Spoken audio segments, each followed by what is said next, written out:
गुलामी का आलम आज भी वही है, कुछ नहीं बदला। भारत में सेवा करने वाले ब्रिटिश अधिकारियों को इंग्लैंड लौटने पर सार्वजनिक पद जिम्मेदारी नहीं दी जाती थी।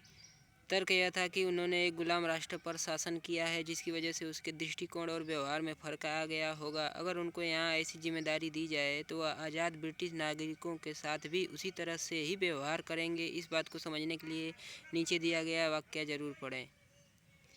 एक ब्रिटिश महिला जिसका पति ब्रिटिश शासन के दौरान पाकिस्तान और भारत में एक सिविल सेवा अधिकारी था।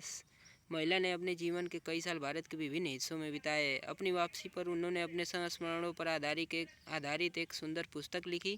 महिला ने लिखा कि जब मेरे पति एक जिले के डिप्टी कमिश्नर थे तो मेरा बेटा करीब 4 साल का था और मेरी बेटी 1 साल की थी। डिप्टी कलेक्टर को मिलने वाली कई एकड़ में बनी एक हवेली में रहते थे।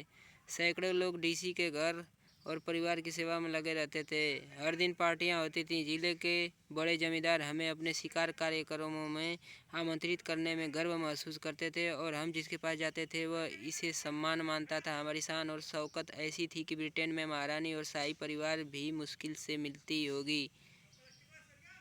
ट्रेन यात्रा के दौरान डिप्टी कमिश्नर के परिवार के लिए नवाबी ठाठ से लैस एक आलीशान कंपार्टमेंट आरक्षित किया जाता था। जब हम ट्रेन में चढ़ते थे तो सफ़ेद कपड़े वाला ड्राइवर दोनों हाथ बांधकर हमारे सामने खड़ा हो जाता और यात्रा शुरू करने की अनुमति मांगता। अनुमति मिलने के बाद ही ट्रेन चलने लगती। एक बार जब हम यात्रा के लिए ट्रेन में सवार हुए तो परंपरा के अनुसार ड्राइवर आया और अनुमति मांगी। इससे पहले कि मैं कुछ बोल पाती, मेरे बेटे का किसी कारण से मूड खराब था। उसने ड्राइवर को गाड़ी न चलाने को कहा। ड्राइवर ने हुक्म बजा लाते हुए कहा, जो हुक्म छोटे सरकार। कुछ देर बाद स्टेशन मास्टर समेत पूरा स्टाफ इकट्ठा हो गया और मेरे 4 साल के बेटे से भीख मांगने लगा, लेकिन उसने ट्रेन को चलाने से मना कर दिया। आखिरकार बड़ी मुश्किल से मैंने अपने बेटे को कई चॉकलेट के वादे पर ट्रेन चलाने के लिए राजी किया और यात्रा शुरू हुई। कुछ महीने बाद वह महिला अपने दोस्तों और रिश्तेदारों से मिलने यूके लौट आई। यूके यानी यूनाइटेड किंगडम। वह जहाज़ से लंदन पहुँचे। उनकी रिहाइश वेल्स में एक काउंटी में थी जिसके लिए उन्हें ट्रेन से यात्रा करनी थी। वह महिला स्टेशन पर एक बेंच पर अपनी बेटी और बेटे को बैठाकर टिकट लेने चली गई। लंबी कतार के कारण बहुत देर हो चुकी थी, जिससे उस महिला का बेटा बहुत परेशान हो गया था। जब वह ट्रेन में चढ़े तो आलीशान कंपाउंड की जगह फर्स्ट क्लास की सीटें देखकर उस बच्चे को फिर गुस्सा आ गया।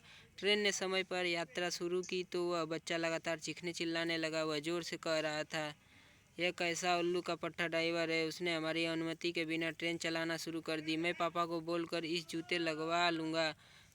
महिला को बच्चे को यह समझना मुश्किल हो रहा था कि उसके पिता का जिला नहीं है।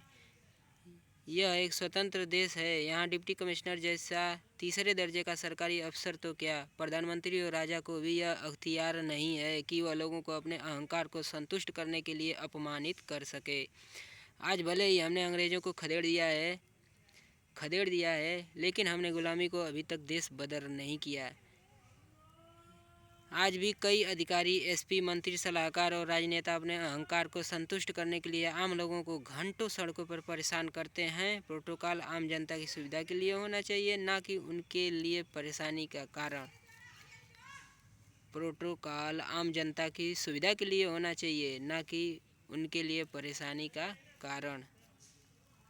धन्यवाद। वीरेंद्र जी के सहयोग से।